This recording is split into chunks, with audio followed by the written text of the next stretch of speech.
Hi, my name is Nurul Farzana binti Azmi, metric number 264754. The purpose of this video is to further explain about theory of framework which relevant to the patent enterprise case, which is financial ratio analysis. So first of all, what is financial ratio analysis? Financial ratio analysis is the technique of comparing the relationship between two or more items of financial data from a company's financial statement. Usually, financial ratio is mainly used as a way of making comparisons across time and between different companies or industry. In other words, ratio analysis can mark how a company is performing over time while comparing a company to another within the same industry or sector.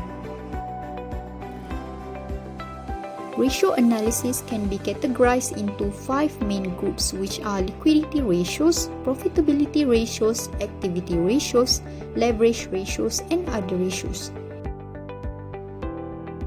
The first one, liquidity ratios. What is liquidity ratios? Liquidity ratios measure a company's ability to pay off its short-term debt as they become due using the company's current or quick asset. There are some examples of liquidity ratio, which are current ratio, quick ratio, and inventory to net working capital ratio.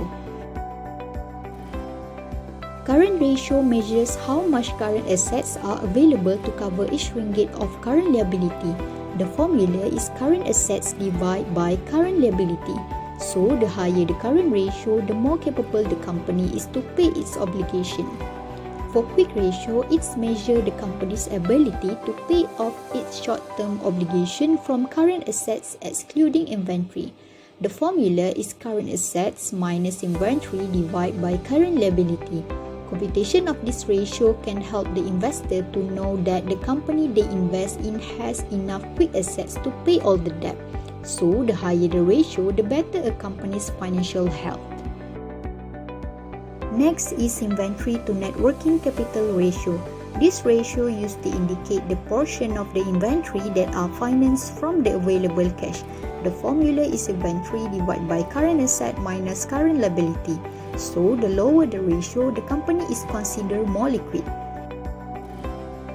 For the second group is profitability ratios.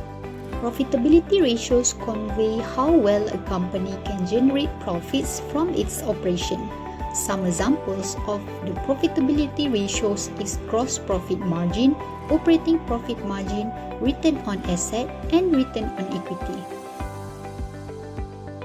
Gross profit margin measures the profitability of a company that indicates the portion of revenue that exceeds the cost of goods sold. The formula is sales minus COGS divided by net sales. So, the higher the number, the more efficient management is to make a profit for every ringgit generated. Meanwhile, for operating profit margin, it indicates how much profit a company makes after paying for variable costs of production, such as salary and wages expenses. The formula is operating income divided by net sales. So, the company with higher operating profit margin means that they are able to pay for their fixed costs and interest on debt. They are also able to survive in economic downturn, and the company is more competitive because they can offer lower price than their competitors. Next is return on asset. It measures the firm ability to utilize its asset to generate profit. So the formula is net income divided by total asset. So, it is better for a company to get higher return on asset value because it means that the company is earning more money on less investment.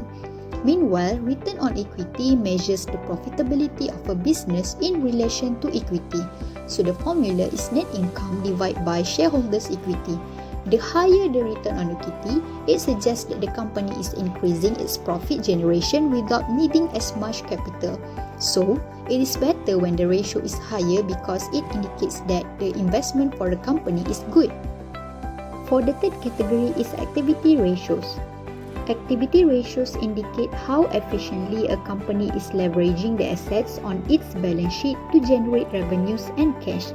Some of the example of activity ratios is inventory turnover, days of inventory, asset turnover, and average collection period. For inventory turnover, it indicates how often a company sells and replaces its inventory over a certain period. The formula is net sales divided by inventory. So, the higher ratio for inventory turnover means that the company is able to sell its product quickly.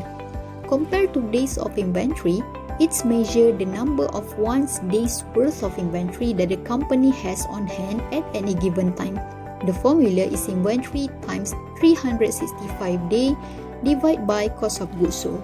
A higher days of inventory indicates that the company is not able to quickly turn its inventory into sales.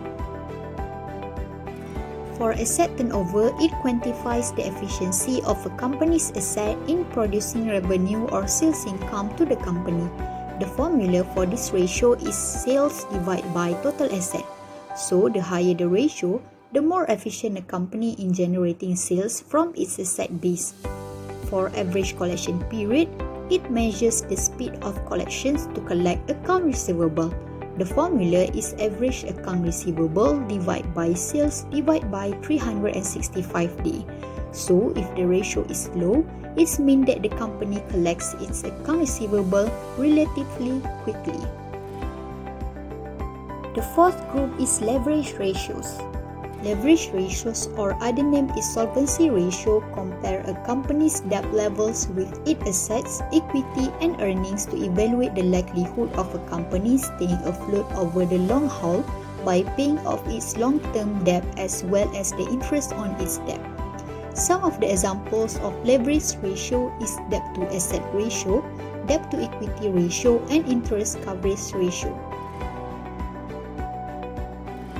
Debt to asset ratio measures the extent to which borrowed funds have been used to finance the company's asset. The formula is total debt divided by total asset. So, the greater the debt to asset ratio, the more leveraged it is considered to be.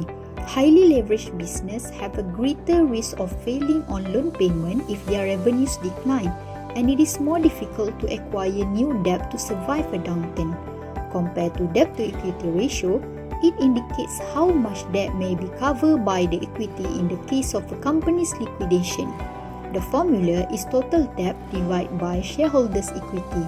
So, the higher the debt to equity ratio, the more debt a business has on its book, showing a greater risk of default.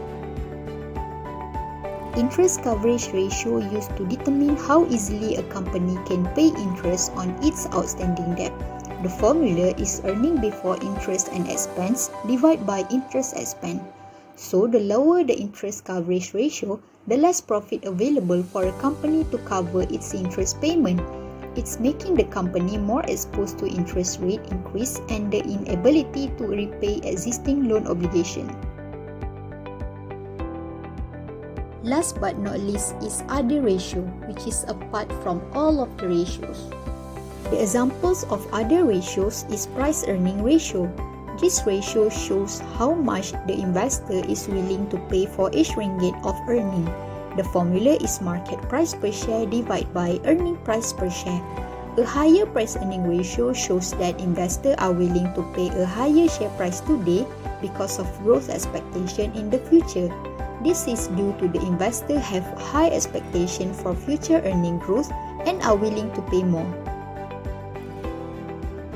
As a conclusion, financial ratio analysis help to identify problem areas and bring the attention of the management to such area. Some of the information is lost in the complex accounting statements, and ratio will help to pinpoint such problem.